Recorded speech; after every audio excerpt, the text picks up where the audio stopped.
be something of our interest as well. And we are basically building Nessie on top of Iceberg. So it's really important you know a little bit of Iceberg as well so that you can understand the context.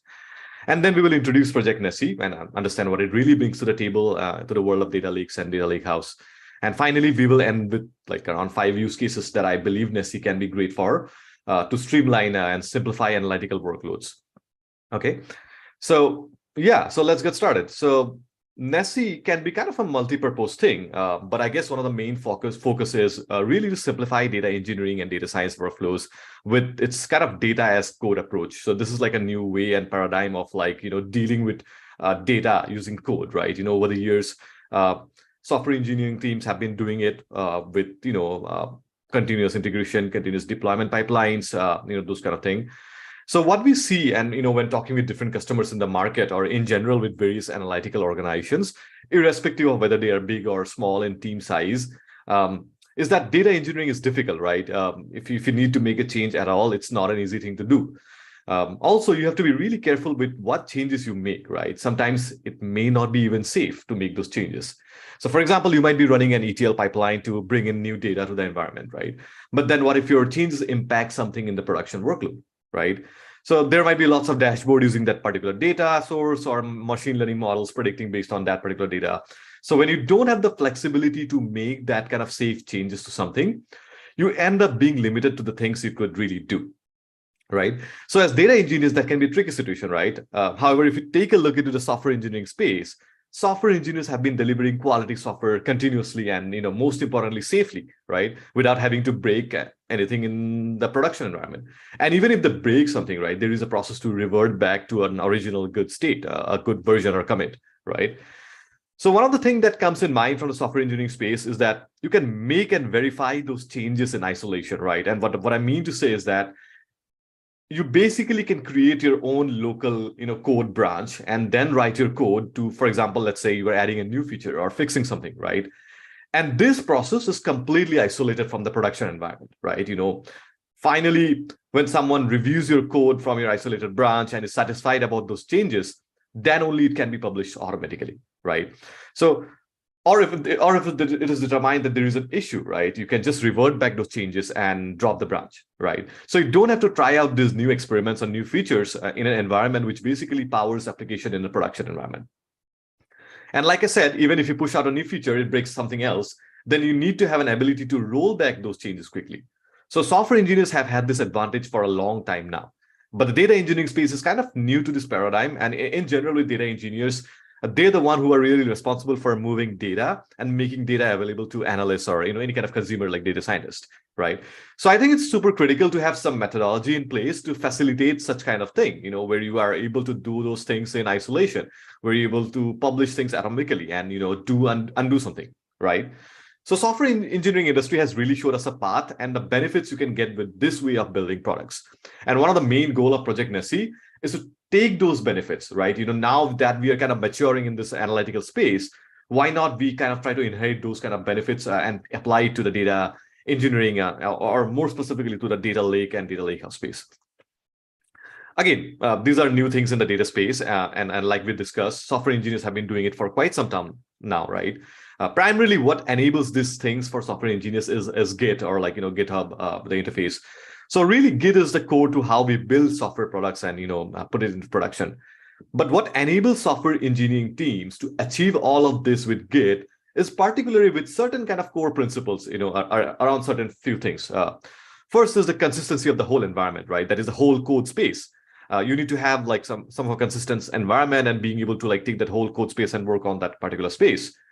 And really be able to do those things in isolation, right? Like we discussed with local branching and having a bunch of engineers work on a single project and not have any issues, right? That kind of ability that you have in software engineering space. As well as doing experimentations, right? Experimentations in the data space can look a bit different than what it is in the, software engineering space. There are a couple of processes that we kind of go through. There are like, design documents that we make. And based on that, we kind of try to improve, incorporate a new feature.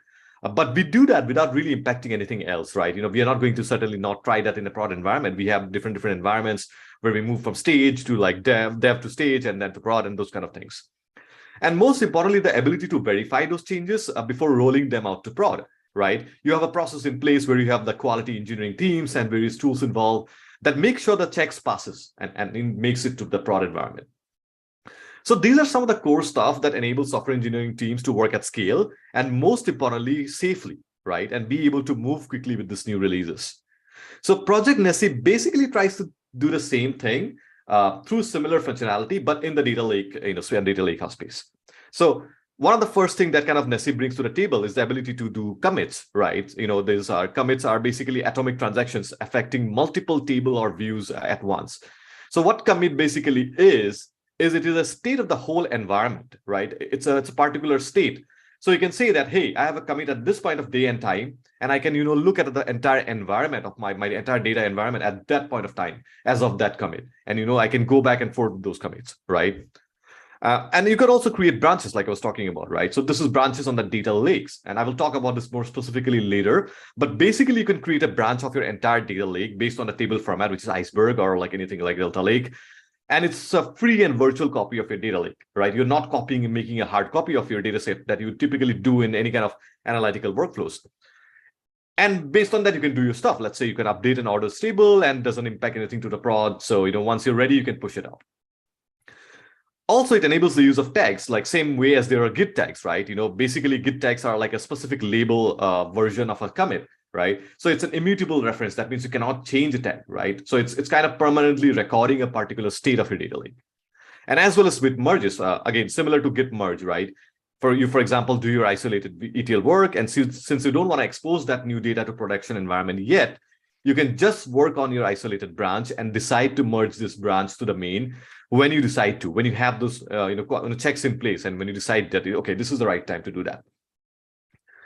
So we have been talking about the functionality of Nessie for a while, just to give an introduction and just to set the context right. But now let's switch gears and see how we basically ended up being in this particular state. Or more importantly, what our current data architecture has allowed us to do and apply something like Nessie, okay? So over the years, organizations have been investing heavily on building centralized and reliable and scalable data platform, right? The whole idea was that if they could democratize data, it would allow data consumers like analysts and scientists to leverage it and further enable analytical workloads, right? Such as BI and machine learning and those kind of stuff. So data warehouse were kind of the first one that enabled to deal with this, but then it lacked the abilities to deal with unstructured data at scale, and again, for more advanced use cases such as machine learning and streaming and those kind of stuff, right?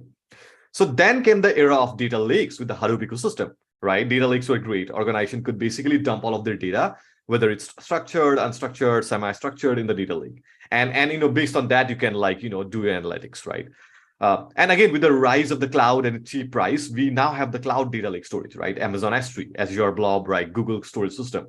So these has really added to that, adoption rate because these are like really cost saving options. So now you really have the ability to scale those data lakes based on, paying a cheaper cost. And you have that ability to use whatever data you want to store it.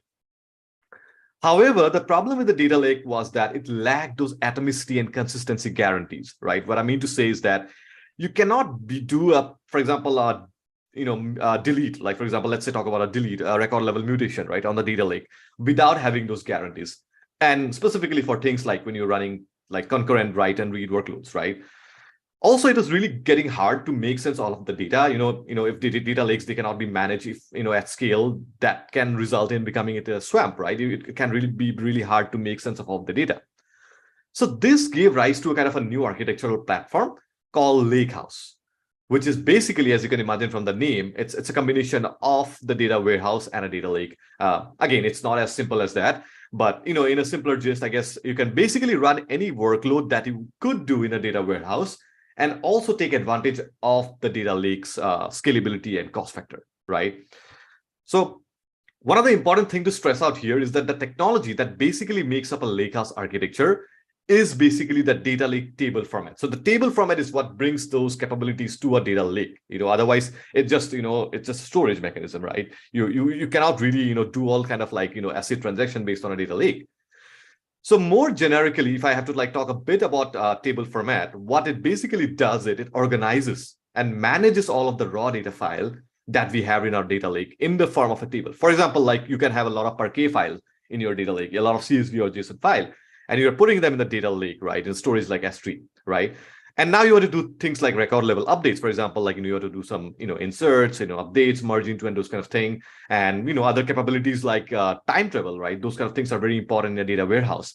So what a table format brings is it kind of manages those raw data files and allows you to do those kind of things. So there are 3 table formats for use today, and that are kind of really getting the momentum. I think Apache Iceberg, which is our focus now. It was created by Netflix engineering, and a lot of new bigger techs like Apple and Pinterest and Stripe and Dremio as well. We have been contributing like heavily to Iceberg, and that's really a focus right now. But other than that, it's just kind of like it's a strong momentum in the open source community. So it's really an open table format. So that means the community is really open to like getting in new features and driving it in a way that is not beneficial to just one particular vendor in the market, right? And I guess we have the Delta Lake, which is like democratized by Databricks, which is developed by Databricks, and there are a few things that is kind of like in between, whether it's a paid feature or non-paid feature, but it's also kind of open source right now. And also we have Hoodie, which is like developed at Uber, and it's good for streaming use cases as well. But the story of the table format isn't something new, right? We have all throughout these years, we have had the Hive table format, which was developed by Facebook or Meta at that point of time with the Hadoop boom and everything. So Hive kind of allowed us to have that abstraction level on top of the table data files. And now with new table formats, we are able to solve some of the issues that we kind of saw with Hive. Like for example, there were performance issues at scale, there were correctness issues, and it wasn't really great for at scale analytics. I won't go into depth today in discussing why those issues were, but there were a lot of kind of issues. So these problems were not just common in one organization, but they were very much common in all other organizations doing at scale analytics. But Netflix were kind of the main one to look at this problem, and they came up with the Iceberg table format, and that's how we are today. So to quickly summarize, the Iceberg table format looks something like this architecturally. Basically, it is an open table format for analytical data set, like I said, in a data lake. It brings in capabilities such as ACID compliant SQL queries, ability to evolve schemas, do time travel, and those kind of thing. And now we also have just so I'm here, we also have a separate Python-based Iceberg project called PyIceberg, which is again, allowing you to do things without having the need to have like a Spark or like JVM, right? So you can just take that particular core library and, basically we are trying to replicate the same features that we have in the core spec in the PyIceberg library. And it's going to take a while, but, we are going to get there soon. So, those kind of abilities that you kind of do with like data warehouse level things that you kind of do with Apache Iceberg. But not only that, you can also do things like streaming and machine learning with, the same Lakehouse platform. And most importantly, I think that what the important takeaway from here is that Iceberg doesn't store any data, right? It is not a storage or a compute engine for that matter, right? It's just a set of APIs on top of the data files, which basically allows you to manage those data files. So in a way, your data is in an open format, and that means multiple engines can work on the same data at the same time. Okay, so depending on your task, whether if you're using you want to use like Apache Flink for streaming use cases, you're good to do that, and directly use Iceberg table, or whether you're using something like Dremio Sonar, which is like a compute engine for processing, ad hoc kind of SQL tasks that you can do it, or if it's Spark, you can do it. So in terms of the components of Iceberg, I'm not going to go like a whole deep dive, but a very important thing to take away from this here is the catalog part, which is the top part. A catalog in Iceberg is what brings those atomicity guarantees to the data lake.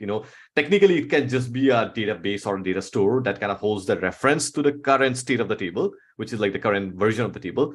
And this allows the engines to read or write data concurrently. So that's super important to have a catalog with Iceberg. So now visually how and where Iceberg sits in the data lake, kind of we have understood theoretically, and we understand we have a high level picture. But let's go and deep dive and understand where this particular Iceberg thing sits in the data lake ecosystem, right? So the data lake environment can look something like this, right? In the bottom, you have the data lake storage, which is your S3, bucket and ADLS, and any kind of, it can also be like a file system like HDFS on-prem.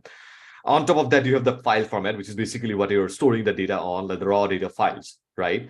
And on top of that, you have the data lake engines right now, which basically, you can use it to process the data and stuff. And based on that, you can supply it to your analytical engines and workloads, right? But like I said, data lakes brings in all those kind of problem with atomicity guarantees and ability to evolve schema and partition and those kind of thing. So that's where a Lakehouse comes, and basically Apache Iceberg or any kind of table format sits on top of those file format and manages those file format. So this is where the Iceberg table format comes in and does all its magic with with all the things that we kind of discussed. So now we have the Iceberg table format, and on top of that, we have the data lake engines, right? Any kind of like engines that are like accessing data via the Apache Iceberg table format. And based on that particular data set, you have like, users and applications. For example, it's a Jupyter notebook you're accessing, like, for example, you're trying to like, build your machine learning models, and based on Iceberg table, you can do that. And, you can use other interfaces like ODBC and Aeroflight and those kind of things.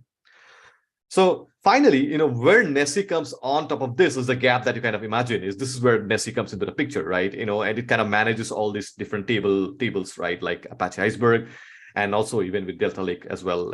We have a support for that as well. It's not that mature with Delta Lake, but yeah, we are going to get that point. So Nessie, as I mentioned before, has multiple applications, and one of them is the ability to serve as a modern catalog or metastore, right? All this while we have had the Hive metastore. So if you remember from the slide before, this is where Nessie fits with the Iceberg and serves as a catalog. So this is where Nessie comes as a catalog as well. And obviously, apart from being the catalog, Nessie brings a Git-like approach to data lakes, which is our today's focus of discussion. So with Nessie, you now have the ability to fork or create isolated branches and do your own stuff, right? And one of the main applications here with Nessie being the catalog and being able to do things like Git is that you can do things like multi-table transaction, right? Which you cannot with the native table format like Iceberg or Delta. And I'm going to discuss a bit more on that later in the use case part. But other than that, things like experimentation, pre-prod verification, verifying the data before pushing it to production, and those kind of thing is what you're going to take advantage with. And as you can see, this is just an example snippet here, but just to give an example and set the context right. You can create a branch ETL, you can do some Kafka injection, you can perform a transformation using Spark, you can do some query optimization using Dremio, and then you can basically merge that particular branch to the main when you're done with all your stuff, right? So that is where Nessie kind of shines and bring those abilities to do those things. Next, Nessie also enables data version control. Now, data version control can be super important for tasks such as reproducing machine learning models, just like I was mentioning, right? Or basically, you have a certain data that you want to analyze based on a particular version of the model. So versioning allows you to do that, and you can create things like tags. For example, like you commit something to a table. Let's say you committed some training data for the month of October, and you based on like that particular commit, you create a tag based on the training data. And then you can refer to that tag later on when you're creating your models or doing your analysis as an analyst or whatever it is. So another kind of realistic scenario right here is that basically, to give an idea as well, you create a branch, you do some, merge into upsert some multiple tables. As you can see, there is an orders table, there is a line item table. You do some, updates to this table, and based on that, you do some checks. And depending on whether the checks passes or not, you move on to that. And if the checks fails, you kind of, alert people and allow different tools you can use here based on that particular tool. So to reiterate, we know that Nessie instills a data as a code approach to working with data lakes. Again, things like isolation and version control are really the key to this, right? You need the ability to go back and look at the different versions of data and be able to analyze the data and keep a track. So in ideal scenario, in a normal today's analytical workload, usually, my experiences has always been like, okay, it's always either making a copy of the data based on the main source, or you just, lose a track of the data. Specifically with machine learning experiment tracking, it can be really a tough thing, right? When you're trying to, track the different versions of the data. So I think those are the kind of high level things that kind of Nessie brings to the table as a table format, metastore, and bringing those Git-like abilities. And I think that's something that we haven't seen in the data engineering space. But I think that's something that we are going to focus on today. Now, again, we are not going to look into the internals of Nessie today, like how, for example, we do those kind of branching ability to create this branch, those tags, features, or any kind of garbage collection and those kind of stuff. But I think it is from analytical perspective, I think it's really important to be able to see some of the realistic use cases where you can apply those kind of Nessie and Apache Iceberg workflows. So I've listed up 5 use cases based on my experience and what we are seeing with our customers and the data engineering community in general. So I think I'm gonna just quickly talk about those 5 use cases, and based on that we can end our discussion and have some questions as well. So one of the first use case that I kind of see that we kind of also have touched a bit as well is basically the CI/CD for data, right? In the software engineering space, we have had this ability to continuously do this integration test, and based on that, deploy those particular new code into the production environment and those kind of thing. With data and data engineering, what that becomes is like a write, audit, publish. Like, write, audit, publish pattern is super important in data engineering workflows. How can we bring that with Nessie is that you basically create your own branch. You write that data, whatever data you want to write to that particular branch. And based on that particular data, you audit it. You can use any kind of tools. Like now we have, different kind of unit testing tool like Red Expectations or something like that. And you can check, the different counts of the record and whatever it is, how you want to measure it. And if you're supplied and if you're like satisfied with that, you can push it and merge it to the production branch, right? So that can be like a really good workflow for data engineering workflows. Like, it's super important that we kind of like have a visibility towards auditing and versioning that data, right? So in Nessie, that can practically look like something like this visually. You have a main branch, and based on that, you create a new branch, which is like, in this case, events ETL, that particular timestamp. I'm just, creating that particular branch here. And based on that, I'm writing some data here. And then I'm running some quality checks, just to make sure they are adhering to the basic quality checks. And internally, for example, I run a dashboard to do those quality checks. And if that looks okay, then, we can merge it to production.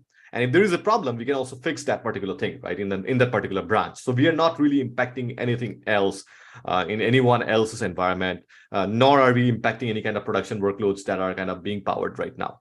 So that's a really important workflow. And, with Apache Iceberg and Nessie, you can have those kind of workflow. You can make sure that, whatever you're pushing out, it's the right thing, and, that's how you can have the control over the thing that you're pushing out. Another important workflows that we kind of see is with data experimentation. So data experimentation is super common in the world of analytics, specifically with the machine learning and data analyst side, where basically like in the machine learning space, you basically try to like, for example, feature engineering is a huge aspect of machine learning, right? You try to like build some new features based on an existing feature, or you try to bring in something completely new. So depending on that, you can basically, what you can do is you can create your own isolated experiment branch from the main branch. You can, train your model, you can create new features based on that. And you can, do your quality evaluation and model evaluation and those kind of stuff. And when you're ready, you can just either, whether if your experiment is successful, you can push that branch to production. If not, you can just decide to like basically drop that particular branch, and you don't have to worry about anything else. Like, it's a completely transient and isolated experiment, so it doesn't really impact anything else. So those kind of abilities we are seeing kind of a really high demand for that. Like, it's really important we give that flexibility to like, machine learning engineers or data analysts to be able to reproduce models, reproduce dashboards, and those kind of stuff. So I think that is something that is also super important that we see with Nessie coming in and, bringing those kind of abilities. The third use case is around, again, reproducing analysis models or those kind of things. So now, with Nessie, you can create, like I said, you can create a particular tag of a particular commit, right? For example, you have written some new data based on a new ETL job. Now you commit that particular, data and, create a tag for a data, and you have a way now to refer to the particular data in your machine learning based model or in your analysis for your data analysis use case. You can just refer to the particular data set and use it in your dashboard to build that particular dashboard, right? And those kind of things. So it's really easy to reproduce data, and I think it's really important that you have those ability to reproduce with a kind of like a versioning solution, or with such kind of like a a branching solution and tagging solution. It's really important to be able to do those kind of things. Otherwise, it's typically like it's going to be like you have to like look for either copies of the data, or you are going to like work on something that has been already worked on, or you work directly on the data set that's available that is being powered by like multiple applications and stuff. So this is another important use case. Recovering from mistake. This is again a thing that we kind of see, like it's kind of giving that easy ability to revert back to a good state. For example, like data horror story are pretty much common, right? How many times we have heard like we did some ingestion job, messing up the table, and writing some zombie data and stuff. So, ultimately this kind of data are, basically fueling this kind of new models and dashboards and everything, right? So we want to make sure, that if you are doing some wrong commit, you want to get back to a state which allows us to revert back to a state where it is kind of really good state. And we can do that with Nessie and Iceberg locally as well.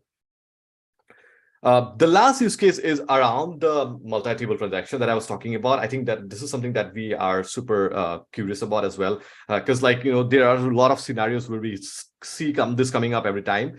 So basically, let's say you have a fact table that is dependent on, let's say, three-dimension table. As you can see, there are three-dimension table, and these dimension table, they need to be updated with, let's say, new data, right? So what you do as if you take away the Nessie thing, or if you don't take away, consider the data as code approach, you basically update these things one after another, right? You update one table and then you update another and then you update another, like it goes on. However, during this individual update, someone basically can just run a query, right? And, it can involve joining multiple of this table. And the result can be that it can be inconsistent data, right? Because their query may join updated table with, for example, let's say yet to updated table, right? So you don't want to end up in a situation where you are kind of doing that kind of inconsistent writes and inconsistent joins and stuff, right? So you either want to see a query the older data, or you want to query the newer data, right? So that's how you want the updates to be atomic, right? So with Nessie, you can basically create your isolated branch. You can make those updates, automatically. You can basically, as I saw here, kind of you can update those tables and insert those value in the tables, and basically you can merge that table whenever you decide to merge that particular branch from one environment to another when you decide to. So that's something that you would really want in an ideal environment when you're working with this kind of dimensional modeling techniques and stuff. So that is also something that Nessie brings to the table and is super helpful. So that is in general the high level overview of how you can work with Nessie. I guess the whole point was, like I said, it's not about the internals of the working, but I think the whole idea is to show that now we have a newer way of working. And I think software engineering space is a quite established space as of now. And I think the whole point is if we can derive some of the things from that particular space and apply it to this particular newer space, I think that can be super interesting for people who are trying with this kind of newer use cases. These are not something new. This has been there. We are trying to work with machine learning experiments. We are trying to deal with isolated retail work. We are trying to have multiple pipelines in our workflow. So I think that's super important to have that, those kind of ability to segregate isolated branching and those kind of stuff. So this is all good theoretically. I think the whole point is how do you get started with Nessie and Iceberg and everything, right? So in terms of Nessie, I think that one of the good way to run a Nessie server locally would be just to quickly pull this particular Docker image. And based on that, install a PyNessie library, which basically allows you to do things like creating your branch and creating your tags and those kind of stuff, and rolling back commits and those kind of thing. So you can just easily quickly pull this particular image and get started right now today. And the next step, once you have this particular Nessie server running, is how do you connect this with your Iceberg and other table format, for example, like Delta Lake, and how do you make it working in a Lakehouse space, right? I think that's one of the things that I commonly get with. And one thing that I have done is I created a project, where you can basically have data, some of the data in your S3 data lake, and you have your Iceberg table format, how we're looking into that architecture. So you can basically land your data in the S3 bucket, and you can have Iceberg manage the table format and data files. And then you can bring something like Nessie as a catalog where you can bring in those Git-like abilities and ability to do those kind of transactions and branching and capabilities. And then you have a compute engine like Spark in this case, and you can get started with that. So this is a blog that kind of walks through in general, how to pull that particular Docker image, and you can handle your own setup. I also mentioned a couple of configuration that you kind of need to worry about, those are pretty boilerplate kind of stuff. And once based on that, you can basically start creating your notebook, and you can basically create your Lakehouse table, and you can start updating the tables, inserting some new data, doing things like time travel, right? Those kind of things is really important as well. So I think that's something super exciting as well, to just get started and try out, I guess, in general with having those kind of thing. But one quick thing before I end the presentation is about what we are doing at Dremio, right? So Dremio Arctic is basically, I'm going to quickly pull my screen over here. So just to show a live version of what we're talking about in terms of Dremio Arctic. So Dremio is the Lakehouse, open Lakehouse platform, which basically allows you to do all this kind of easily get started with Iceberg, and you don't have a friction to do that. And you can basically have your ability to do any kind of things that I was kind of discussing with Data Lakehouse in this platform. So Dremio has two parts. One is the compute engine, which is the Dremio Sonar that is basically used to process all your data, right? And you run all this kind of ad hoc SQL. And then you have the Arctic thing, the Dremio Arctic, which is basically built on top of open source Nessie. So we open sourced Nessie like a couple of years back in Dremio and made it available to the community. And now we are building a service on top of that layer. And now what we are doing is we are bringing those data as code approach within the platform. So, for example, like here I have a catalog, and here within this catalog, I have different branches over here. For example, if I'm experimented with a particular branch, I can select that branch and apply that branch. And, based on that, I can access my Iceberg tables and stuff. And you can do whatever things I want to without really impacting anything on the main branch. So the main branch is kind of separate from the other environments. And also, obviously, I can here have a lot of other abilities. For example, I have a history here, right? I can see the different commits that were made here. And, I can also like go to the different tags that we're kind of creating in this particular, environment. For example, I have some November data that I kind of use to like train a machine learning model. And I can also see the different branches over here that were differently basically created. This is the main branch that is default. And there are other branches that were created in this environment. I can keep a track of all this in this particular Dremio platform. So that is something that we are building right now with Nessie on top of it. Obviously, we are contributing completely to the open source part, but this is something that we are doing on top of the open source service with Nessie.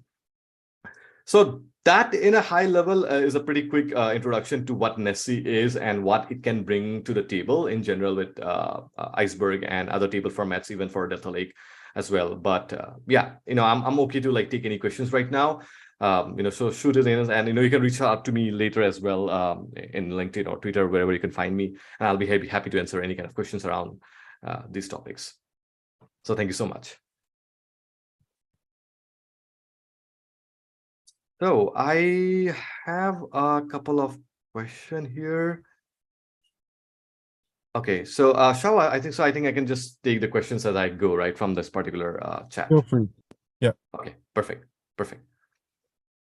So I have one question that I see from Dheeraj. It says, so does file format mean the place where we code Python, for instance? No, by file format, what I mean to say is basically the file format is the raw data files that are landing in your data lake, right? For example, it can be a CSV, as simple as a CSV file. But obviously, when you're working with like larger analytical workloads, you might want to use some more like columnar formats like Parquet, right? Or Orc, right? Or Avro. So those are the file formats that's going to be available in the data lake. And then based on that, you have the table format, which is Iceberg or Delta Lake, and they manage those kind of file formats. So yeah, another question that I have from Rakesh is, how does Iceberg handle concurrent changes to same files or record? Right, so Iceberg implements optimistic concurrency control mechanism. So basically, Iceberg has a way of knowing the current state of the table through a mechanism called snapshot. So snapshot basically is just taking like a current state of the table, right? Basically what I talked about in general with commits, right? That's how you can imagine in the Iceberg world snapshots are. So you basically write some data or update some data into an Iceberg table. Iceberg creates a snapshot of the particular version of the table. And then you are basically tracking those snapshots using those internals in Iceberg. So Iceberg uses optimistic concurrency control, and basically whoever writes first gets the ability to write the record and do this kind of thing. And if something fails in that, then you can have the ability to like retry that based on the concurrency control method, and then try those concurrent read and writes. So that basically does take care of the concurrent writes specifically, right? Yeah. So select star from T1 and ETL where time equal to this. This is cool. Yeah, I think this is cool. Yeah, I think given my experience as well when I was working with a lot of like those kind of environment where I was like building a lot of data pipelines, I guess it is super important. And it kind of gives me a flexibility as a data engineer as well, like where I'm able to like do those kind of things in isolation and having that satisfaction in mind that I kind of don't impact anything else, right? That kind of is super important. So can Project Nessie be used with GCP? In general, I don't think there is a barrier in terms of the services that you want to use. I guess the whole point would be like, where do you leverage what table format that you specifically choose for your Lakehouse, right? I think that's the kind of the prime main solution. Obviously, with Iceberg, you have support for like AWS, and we have Azure also coming up, and then with GCP as well we have. So definitely you can use Iceberg with GCP, and then you can use Project Nessie as a catalog, and that gives you ability to view those tables and maintain those atomicity guarantees. And now with data as code, we are able to bring those things to the live world. Is Nessie production ready? That's a question from Stan. Is it replacing Hive meta database? So yeah, Nessie basically is an open source project. Like I said, it's basically a way that kind of like you're basically, it's a replacement, if I had to say, about the Hive Metastore, if you want to imagine in those lines. But Hive Metastore obviously had like a couple of issues, and we are kind of like moving that from that particular part. But definitely it's kind of similar to that. Again, minus those data as code part, right? You can't do things like Git-like abilities and those kind of things.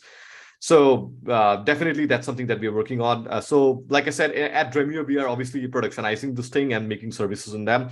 But we do see organizations who are contributing to Nessie, and bigger organizations like, I'm not sure about the names, but I know personally a couple of organizations who are really adopting Nessie and taking that as a metastore and catalog. Pawan, is Nessie capable of complex Git function like rebase, cherry pick, head, reset, identify, merge, conflict, etc.? That's a good question. So yeah, we like I said, it's an open source project. So feel free to go to the. I did not go to that part, but where I was like basically want to show like the GitHub project. But Nessie is in GitHub, so like feel free to join the community and raise new PRs, create new issues if you're testing out something and it's not working. And like contribute in any way that we want. I mean, this is open source project. We want this to grow in a way that really gives us abilities, right? So as of now, you cannot probably rebase or do those kind of thing like head reset. But in the future, we are obviously moving towards the direction where we are able to identify merge conflict and do things in a more agile way that we would want, like from that we see from GitHub as well. So Dhira says, so it's placing data like an Excel file or another platform to store big data, right? Yeah, exactly. The file formats are basically, it's file, like, it's a file format, right? It can be CSV, JSON, or any kind of format that I talked about. Does it work with Dataflow or Dataproc? I haven't tried it, to be honest, but that's something that I can try it out. But, it can work with Dataproc as far as I've heard, but I'm not sure about that, John, totally, to be honest. Okay, so that is every question that I see right now. And like I said, I think, reach out to me. Like, this is an interesting and a new topic, like in this particular space, right? So if you're interested about this, and if you want to chat more about this, I'm always presenting about these topics and, writing about this topic, whether it's a research paper or it's a book or any kind of community articles as well. So that can be something interesting as well. I would like to just quickly give a shout out to Dremio blogs.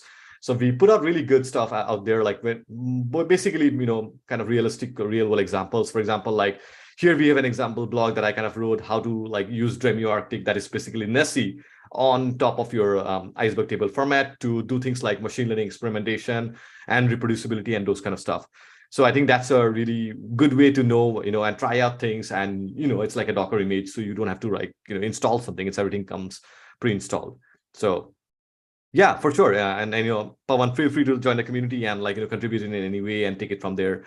We would like to hear more from the community, what you think, what works, what it doesn't. I think these are really new things that we are trying to inherit from the software engineering space, and we want to mature this space as a community as a whole. So that's something that is super interesting as well.